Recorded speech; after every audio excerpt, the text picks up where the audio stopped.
tonight's call. Welcome, guys. It's your girl, Nikki Sutherland. I'm excited for tonight's call. This call tonight is part 3 of our Stepping Up September.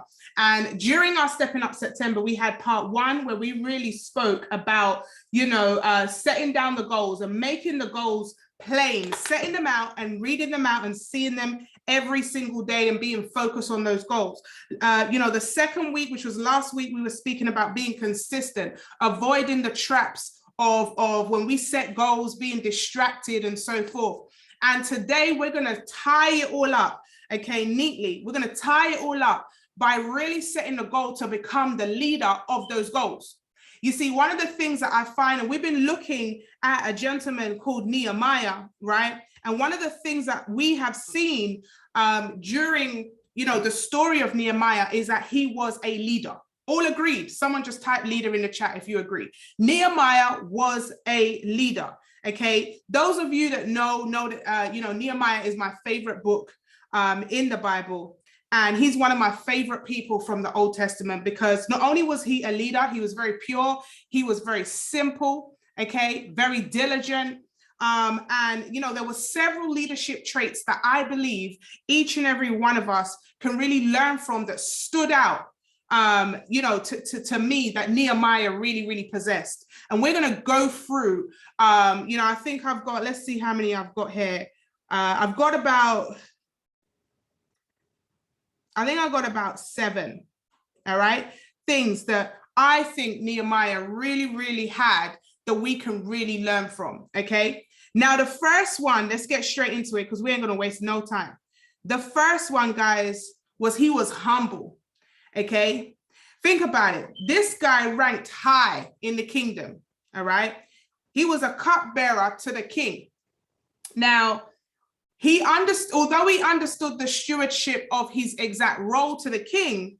All right, bearing in mind, he was in a very, very good place. He could have stayed there. He could have been chilling inside, inside the castle. He could have been living it up. He did not have to humble himself and say, you know what, let me adhere to the word and go and complete the mission that's been completed. All right, a mission to rebuild the walls. Okay, this is huge, right? How many of us have ever been in a situation where we're actually pretty cool? Right? Pretty cool situation. But then to actually take up a brand new challenge to impact others, to be able to, go and help other people when you could really just stay and enjoy life in the castle, right? How many of you know anybody like that? Have you ever met somebody that you just look at them and they have a lot of money, they have a lot of influence, they have a lot of charisma, maybe they have, they seem on the outskirts to have, a pretty nice life, but they humble themselves. They put themselves in environments to help others grow. That is a leadership position. That's a position. That's the type of leader I want to follow. I want to be around the type of leader that no matter how big they get, no matter how much they know, that they have a humility for the people. They have a humility that says, listen, my job is not over until I help some people. My job is not over until I fulfill the promise, the word that's over my life. So he was humble. The next thing, which links into that, number 2, was he was compassionate. Now, when he learned that there was people hurting, the word says he sat down and he cried. In fact, he mourned for days, fasting and praying for those that he knew were in pain. How many of you, let's flip the script right now. How many of you even have friends that know you're in pain and they wouldn't even pick up the phone? How many of you know you have so-called family members that know that you're in pain, know that you have something going on, and they wouldn't call you to say, hey, how's the kids? How are you doing? What's going on for you? No compassion. People that you think should know you, people that you think should be there for you, have no compassion. And here we have a gentleman that heard of people suffering that he doesn't necessarily know by name, but know that there are people from where he grew up that's suffering. And he said, I can't sit down and watch the people suffer. I have to do something about it. I have to get up and move. I feel it. He cried for the people. You see, a real leader is someone that cares not just about themselves, but cares about the people, that has compassion for the people. There's sometimes, how many of you stay up all night sometime and you're realizing you're strategizing over other people's problem? It's not even your issue. And you're like, oh gosh, this is bothering me. Because real leaders can't just sit back and watch things go bad for others and feel like, you know what, yeah, it's cool. Real leaders have a compassion. Real leaders feel it when their people are hurting. Real leaders feel it when things are going wrong.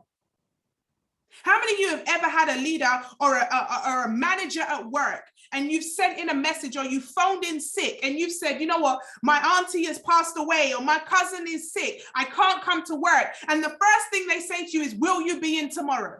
No compassion, because they just want to get out of you what they want from you. You see, a lot of people, you see who they really are when they can't take from you no more. You see that these people don't really care about you. They really only care what you were doing for them. And when what you're doing for them stops, all of a sudden the compassion seems to disappear.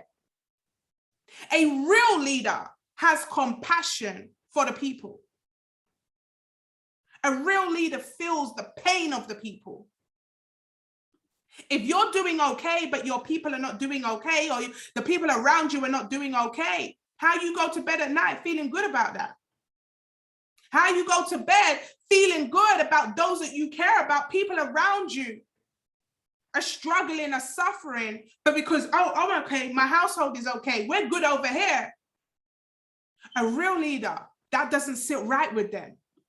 A real leader wants to, which is number 3, is a visionary.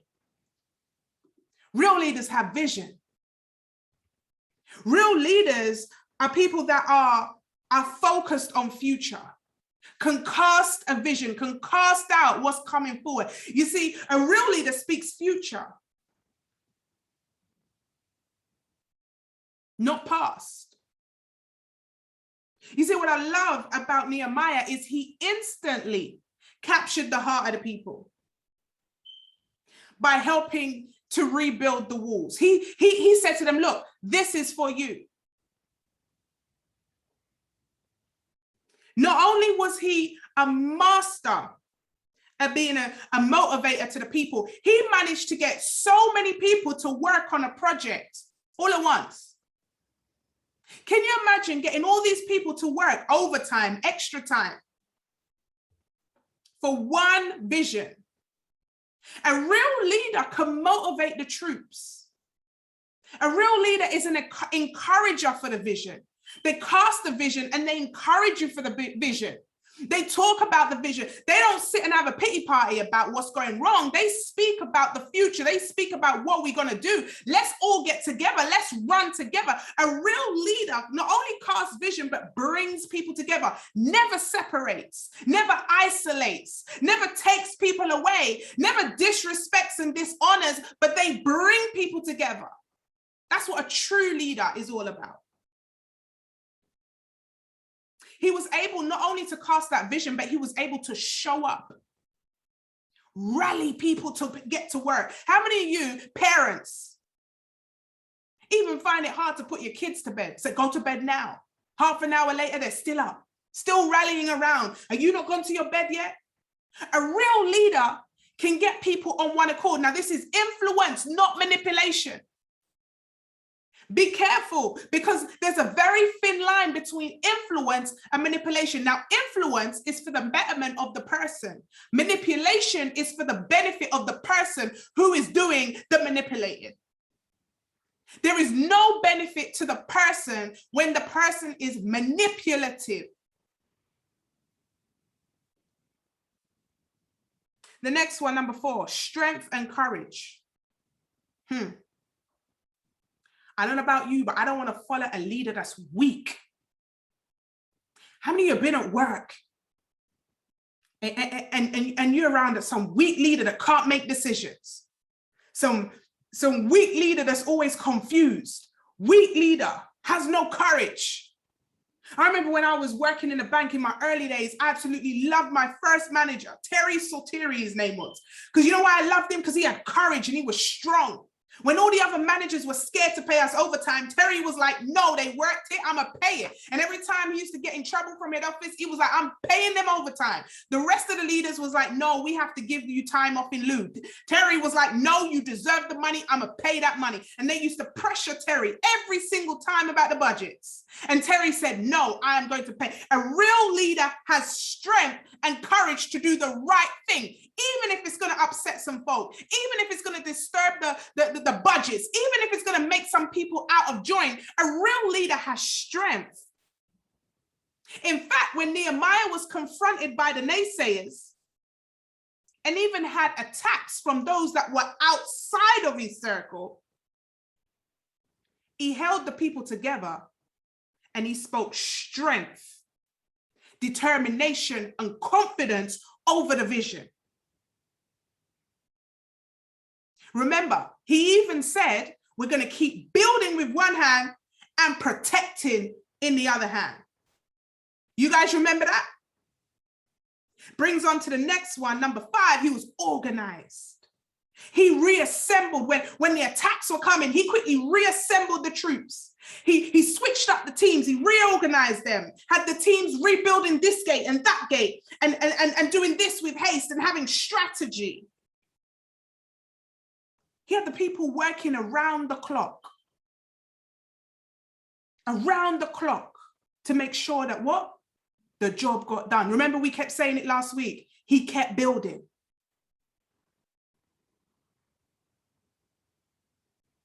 Guys, the magnitude of this wall that Nehemiah had organized to rebuild should have taken years. How long did it take, guys? 52 days. 52 days. Because Nehemiah had organized people in such a strategic way that the job had to get done. He was organized. He had things, he was 5 steps ahead. He was ahead of the pack. When they were coming with their obstacles and their thing, he was already ahead of the pack. Number 6, he had integrity. Here we go now. He had integrity. Remember, when Nehemiah learned of the way some of those people were selling people as slaves, they were cheated on, they were sold. When he heard about what was going on, he brought light to it. He didn't sit down and let it brush under the carpet. He brought it to the surface. He was like, yo, this ain't right. This needs to be fixed. This shouldn't be going on. How many of you see things and, we've been taught to turn a blind eye. Oh, no, that's none of my business. Let me not get involved. Let me leave people's business alone. Anybody been taught that? The paradigm of minding our own business? Somebody tell me who's been taught that? Because I know I was. This is none of my business. Let me keep out of people's business. Let them do what they're doing over there. But a true leader has integrity. A true leader ain't going to sit back and watch things happen that are incorrect, that are illegal, that are wrong for the people, against human rights. And sit back, drink water and mind their business, Angelina. True leaders stand for what they stand for. Nehemiah wouldn't stand for the inequities that were going on for so long. How many of you are standing for some things that's been going on for so long? The situation you've been in has been going on for so long, but you keep on going round in a circle. You keep on doing the same old thing over and over and over again. Because it's the easy thing to do. It's the easy thing to do, to ignore the problem, to pretend it's not there. It's the easy thing to do. How many of you, put a 7 in the chat if you say, I like to avoid confrontation? Oh, so I just stay quiet. I keep myself to myself. I don't want to disturb things. I don't want to be the one. How many of you don't want to be the black sheep? Or you don't want to be the one that's always complaining? Or you don't want to be the one? I used to get myself into trouble all the time because when I used to see something in the workplace, I would open up my mouth and I would say, And everybody else was thinking it, but nobody didn't want to say it. Anybody like that on the call? Is it just me? Everybody is thinking it and nobody wants to say it. Call a spade a spade. Listen, I'm telling you, there's something wrong here. There's something going on that shouldn't be going on. Is everyone going to pretend like what do they call it? The elephant in the room. Are we going to sit here and pretend that the elephant ain't in the room? We ain't going to play the elephant in the room game, guys. Let me tell you this. One thing I absolutely love about Nehemiah is his perseverance. That's the next one, right? He persevered despite the adversary coming to attack him. Despite the adversary whispering behind his back, despite the adversary pretending to be a friend, pretending to be there. Do you know what the word Sanballat actually means? It says that Sanballat was disturbed. Sanballat is hater in secret. So his own friend's name means hater in secret. Imagine you're rolling with someone that should be helping you rebuild the walls, and their very name is hater in secret. How many of you have haters in secrets in your circle right now? Come on now. How many of you know that when you get good news, there's certain people in your phone you just can't call because they are haters in secret? But Nehemiah persevered. He didn't let the haters in secret. Guys, do you know? Let me tell you this. I'll be clear with you guys tonight. Can I tell the truth, Denisha? Am I allowed to talk the truth today on tonight's call? Because I just want to check that we're okay with really going in and unpacking how Nehemiah was able to not just, I don't even want to rush this, but he was not just able to complete the task.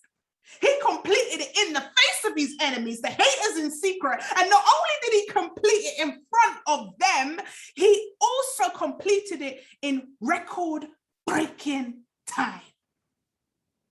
Now, they're not going to like this one, but here's a prophecy for you. There's some of you on this call right now that's about to achieve something in record-breaking time, in front of the haters in secret. Because let me tell you this, guys, I just want to put it out there to you right now. And whoever receives it, you better just receive it right now. That they ain't never going to like you. That they ain't never going to give you that applaud. They ain't never going to tell you well done, because the word says that they were grieved. They were vexed when they heard that he had decided to complete the mission that God had over his life. So when you have haters in secret, plotting their demise, they're plotting against your success. They don't want you to win. They're even the ones that you were helping before. How many of you had people that you sowed seeds into? You helped to water those seeds. You helped them. Guys, you helped them. And these same people turn around and become Sanballats in your life. These same people come around and they want to discredit your name. The same people come around and they don't even want to say well done. They don't want to congratulate you. The same people come around and they hear you're unwell and they still wouldn't even ring you to find out if you're okay, to find out if your children are okay, to find out if you can pay your bills, to find out how your health is. The same people that you done sowed those seeds into, that you done give the public display of affection, that you love, that you edified, that you would have ran from your house to Timbuktu to help them out physically, financially, theoretically, emotionally, every kind of alley you can think of. The same Sanballats, haters in secret. But I want to tell you today, guys, to stop looking for the approval from them, because your approval was already given. You know what else I like about Nehemiah? This man was decisive. I want you to write that word down. Decisive. You see, he made up his mind. You see, the great thing I love about a leader is they're decisive. They don't wait for nobody else's approval. You know what Nehemiah did? Nehemiah heard the word from God and he said, boom, I gotta go. Let me go. I'm going to ask one person. Who was it? He asked the king. He asked the king. Why? Because the king had the power to help him with the mission. He didn't ask his brethren. He didn't ask the people. In fact, it said he went by himself. He snuck out in the night. You guys remember that? He snuck out days difference away from the people, right? He was decisive. He said, listen, I'm not sharing my goals with everybody. I'm not going to be focusing on the naysayers. I'm not going to be telling everybody to go. I'm going to move. And whoever moves with me, I know they're supposed to move with me. I ain't going to beg no one for their approval. I'm not going to beg no one to come around and follow the vision. I'm not going to beg no one to follow this mission. I know what God gave me. I know what God has told me to do. I know the power that's on the inside of me. So guess what I'm going to do? I'm going to do what he does, because whoever is supposed to be around me will be attracted to the vision and the mission that is on the inside of me, that I know that I will not have to beg the wrong. Let me tell you this. You cannot say the wrong thing to the right people, and you cannot say the right thing to the wrong people. Sometimes you're there convincing. Sometimes you're there begging. Sometimes you're there, doing the pity party, the sorry for. Listen, you could be crying all you like. You could put the subliminals on your stories, on your WhatsApp, on your TikTok. You could show all of the things there, and they ain't gonna call you. They're skipping by. In fact, they're watching on their fake account. In fact, they're on the call right now called iPhone. In fact, they are there watching you, and they are not going to say a word. Why? Because they are Sanballats, haters in secret. He was decisive, guys. How many of us have fallen short because we've asked advice from the wrong people? We are seeking approval from the wrong people. Stop it. Pack it in. Because at the end of the day, what happens? There is proof in the pudding. The wall was built, though. He didn't have to talk. The wall was built, though. He didn't have to say nothing. Guess what? What I love about great leadership, the proof is in the pudding. Guys, write this down. Great leader gets results. Their results do the talking. Their results do the talking. They don't need to be showing all of this, begging, proof, all of this. The results do the talking. How many of you on this call right now know you need to go and get results? You know what you need to do. You're procrastinating. Nehemiah didn't procrastinate. He heard the word, he went. He heard the word, he went. He knew what he had to do. He created a strategy. Here's another thing. He had the ability to delegate. He had the ability to delegate, get people together. He had a pleasing personality. Nobody wants to be around people that are angry, that have no fun, that are not energetic, that are not a product of the product, that are not people that are willing to get their hands dirty. He was a leader that was willing to lead from the front. He had results, guys. Great leaders know how to get results. How many of you know that there's individuals you say, listen, I know if I follow him, I know if I follow her, they always get results. I have no issue. I don't even care what they're doing. I want to be a part of it because I know they always get results. I'm not missing out on that. Great leaders have results.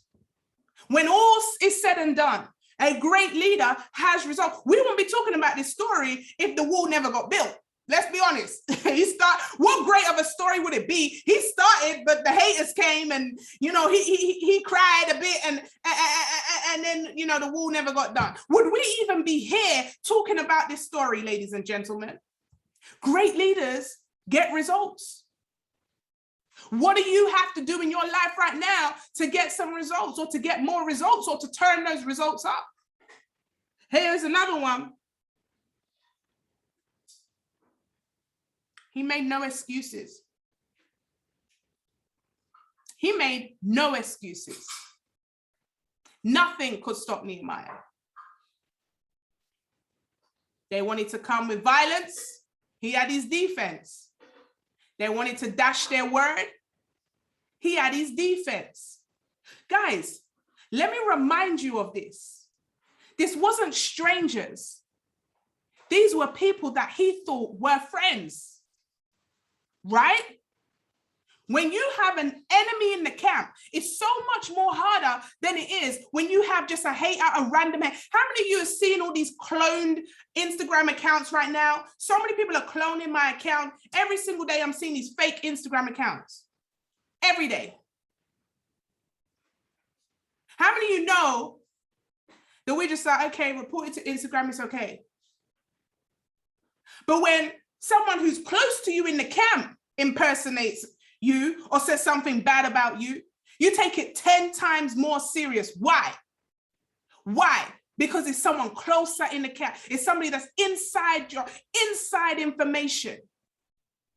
Trusted individuals.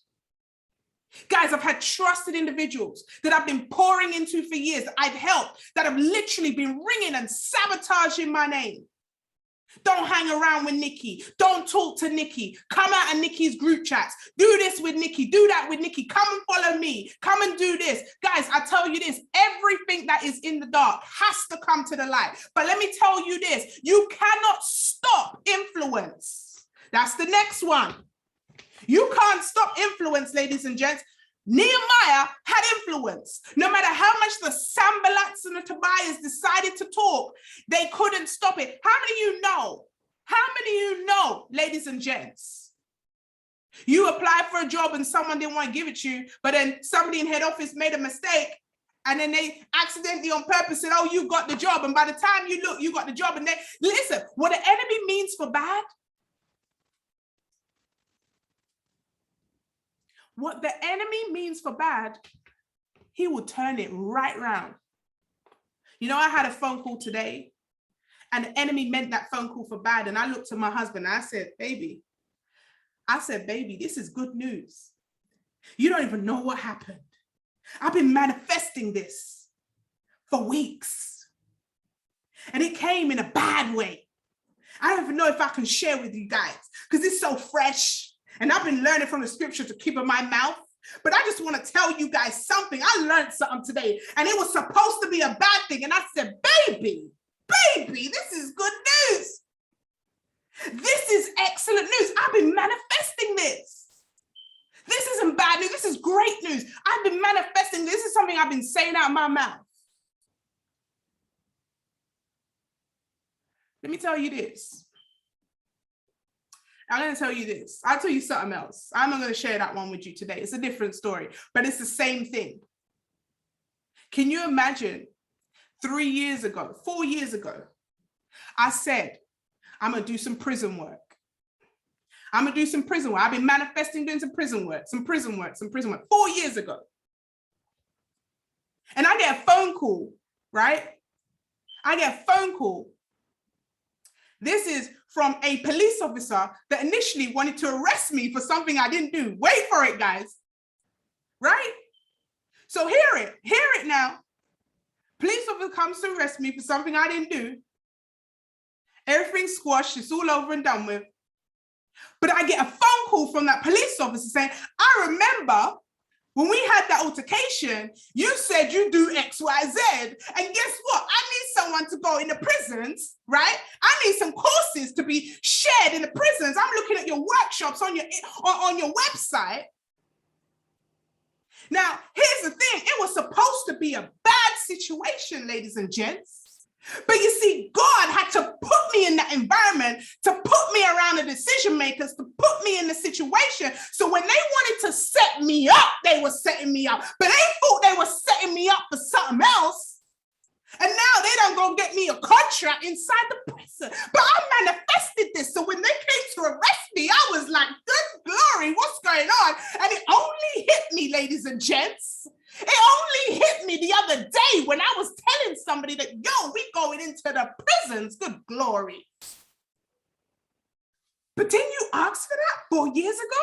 Some of you are confused in this situation. You don't know that he's about to turn it around. And the same situation happened to me today that I can't even tell you about. Don't worry, it's not an arrest. It's nothing to do with prisons. It's something else. But it's the same analogy that I made. They came for it, something bad, but it was actually something good because I've been expecting it.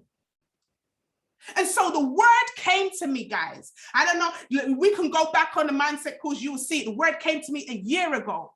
When we were talking about the sour leavens, and the word came that there's going to be some sour leavens leave your life. The word came that, Nikki, you've got some sour leavens around you, and God has to separate you to elevate you. That they're going to show themselves. They're going to reveal themselves. They're going to show who they really are, and you are going to have to separate in order to elevate. But there's going to be some tests. I want to see, Nikki, if you're the old Nikki. Are you the Nikki that goes on Instagram and does shady stuff? Are you the Nikki that's going to call people and make them feel bad? Are you the Nikki that's going, are you going to show love?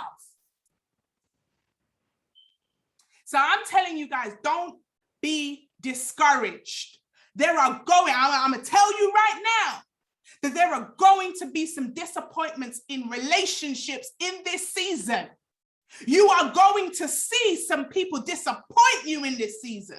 There's going to be a season of separation. There's going to be a season that's required to mold you. The word says he is the potter and you are the clay. I want to tell you, somebody on this call right now needs to understand that the separation is for your elevation. You've got to step away in order to grow. You've got to step away. There's got to be some molding. There's going to be some shifting. Let me tell you this. Maybe you right now are hit the lid that we were talking about a couple sessions ago, because there's a growth. There's something, it's inevitable, Mary, that there's something that needs to pull from you, but you're so stuck in the same routine, the same situation, the same set of groups, the same friendship circles, the same environments, that you are blocking your blessing. Don't play with this stuff, guys. Nehemiah was also self-aware. Self-awareness. You see, I say this thing, if you know me yesterday, you don't know me at all, because I'm growing every day. I'm shedding every day. I'm learning about myself every single day. And one of the things I had to say about myself, and it's part of self-awareness. I was like, Nikki, you're too touchy. Nikki, you're too touchy. Nikki, why do you expect loyalty from every single person? You got to really make sure you understand that just because you pour in, it doesn't mean there's going to be gratitude. Just because you give, it doesn't mean you're going to receive in that area. And you have to let it go, Nick. Give from your heart without expecting them to give it back. Don't even expect a thank you, Nikki. Know that you're doing it for him. You're not doing it to get, you're not doing it because of a vulnerability state that you need approval from man. You don't need no one to say, well done, you're doing a good job. You're not that girl anymore. I had to have that self-awareness. I had to realize that the reason why I get hurt is because I put people higher than they need to be. I just need to give. I can only control me, and sometimes even that's a whole madness. Let's be honest. I had to be aware. What do you need to be aware about yourself? Some of us, we make decisions and we don't follow through. Some of us, we say we're going to do things and we don't do them. Some of us, we're scared to even make a decision. Some of us, we're hanging around the wrong people, hereditary, knowing that we're doing it. We're doing it out of compulsory behavior, repetition, or whatever it is. Some serious repetition or habits. What are the things that we need to be self-aware? Are you lazy? You just can't be bothered. You don't love yourself enough. These habits, some of these things, we've got to be self-aware. Who are you seeking approval from? Self-awareness. I had to have that self-awareness. Nehemiah was self-aware. He was like, listen, I know. I can just imagine he was saying, I know there's going to be some haters that won't really understand this vision. So let me go out in the night when no one's looking, so I can't even get no distractions. Some of us need to make sure that we counteract some of these things that we're aware of about ourselves. One thing with Nehemiah, though, guys, is he prayed and he was forever grateful. He expressed gratitude all the time. Sometimes some of us are too moany. Sometimes, we have a bar so high and we forget to be grateful for where we're at. He was forever grateful, forever praying, forever giving thanks. How many of us may not be where we want to be, but we're so glad that we're miles ahead of where we were 5 years ago? How many of us remember where we were 5 years ago? 10 years ago when we were praying for the life that we have now. I used to pray to have a wealth circle. I used to pray to have people that had a like-minded. Even that alone, I'm miles ahead of where I was.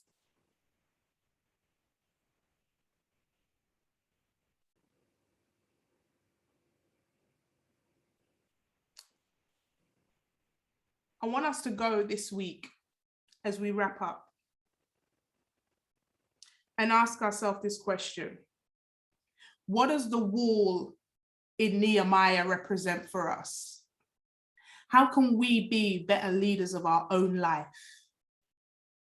How do we become more decisive? You know, one of the most attractive things to me about a leader is someone that says something and goes back on their word and changes their mind. Like, we are allowed to change our mind, but someone that consistently changes their mind, you then bring trust in that act to say, oh yeah, they're not serious, they'll change their mind. And you then trust that that person will consistently change their mind. One of the most unattractive things is leaders that are unstable. I don't want to be led by someone who's unstable. I don't want to be led by someone who has lack of integrity. I don't want to be led by someone who I don't know whether they're coming or going. I don't want to be, I want to be led by strength, courage, integrity. Someone who says what they mean and they mean what they say. I want to be led by a leader who has good communication, self-awareness, that says, hey, look, I'm not perfect, but this is my strength. Who has influence to bring people together to all work towards one accord. Who has humility and perseverance and is organized and has the type of integrity and compassion for people. We can all learn from the leadership skills of Nehemiah, how he set a goal, how he responded to that goal, how he responded to the haters, how he kept on building, his love for people, his humility. But I want to put a warning out on tonight's call. And I don't know why I keep saying this, but this is a season where there has to be separate to elevate. There's got to be a separate to elevate. Just like Nehemiah, don't go chatting your business to every single person. He went to the king and the king only, because the king could provide him with tools that could help him. The king could provide him with access that could help him. He didn't go to the locals.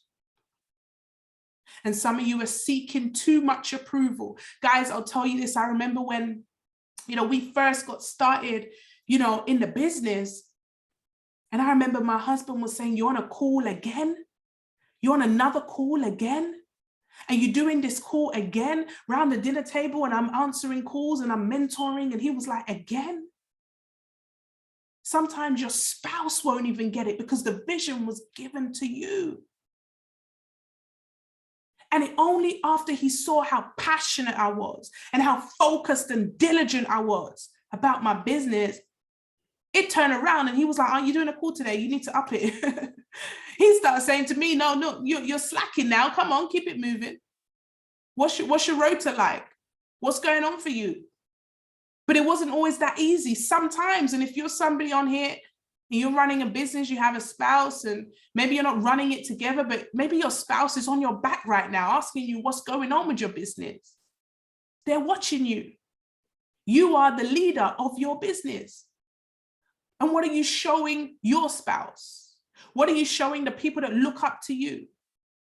The other day I heard my son and he was speaking to someone. He was like, my mom's a business owner. My mom runs teams.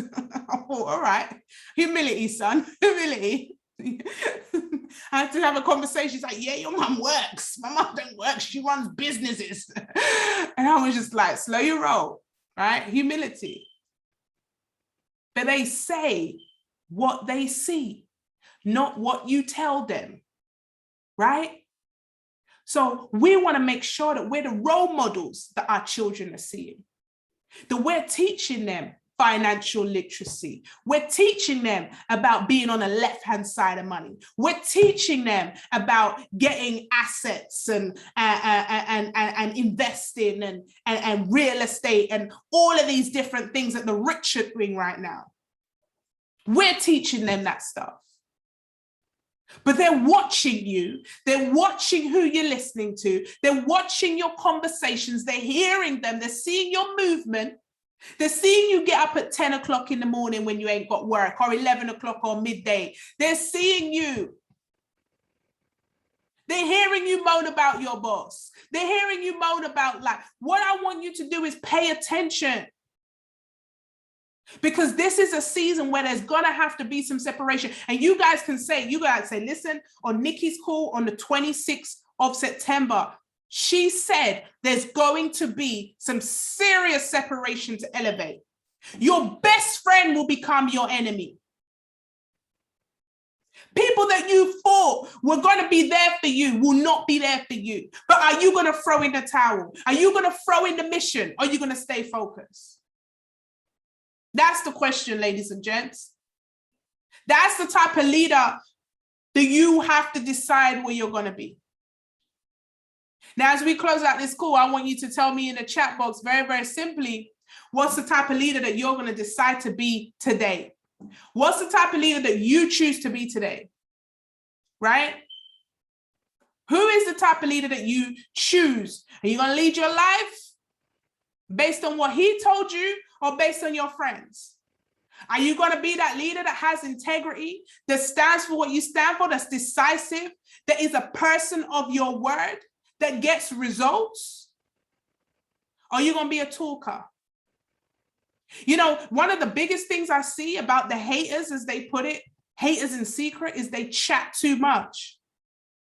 You know, they chat, but they don't have results. They chat, but they don't have no testimonies, no stories. They chat, but they can't help the same people that they're leading down the dark hole. I don't want to be around the talkers. I want to be around those that take massive action. In this season, I'm not on no bag of chattings. I'm not out here convincing no one. I'm not begging no one. You know why? Because I understand the type of leader that I am. And I want you to understand the type of leader that you are as well. You are an asset. Angelina says integrity leader. Go ahead. Go and type in the chat. What type of leader are you going to be? It's time to stop playing, ladies and gents. We're coming into the last quarter of the year. Fourth quarter now. This is fourth quarter posture. Fourth quarter decision making. 52 days to rebuild the wall, Nehemiah did. How are you going to end this year? You have vision. Humble. Serious results. Decisive leadership. What type of leader do you want to be known for?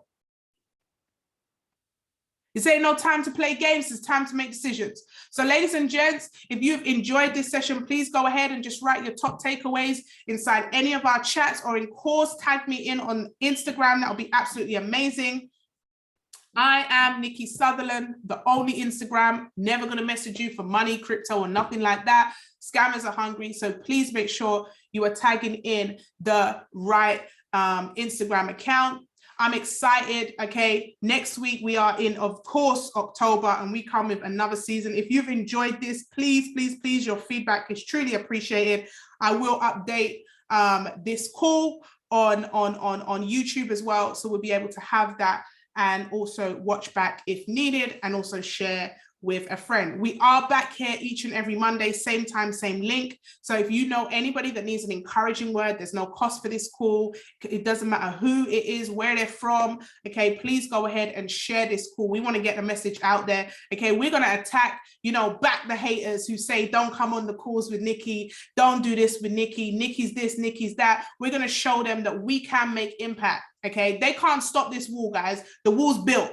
All right, we're building with one hand and we're protecting with another hand. So let's have a great rest of your week. Okay, write down your takeaways, guys, and make sure that you go out there and be the best leader of your life that you can be. God bless you guys. Good night. Have an amazing rest of your week. Let's go.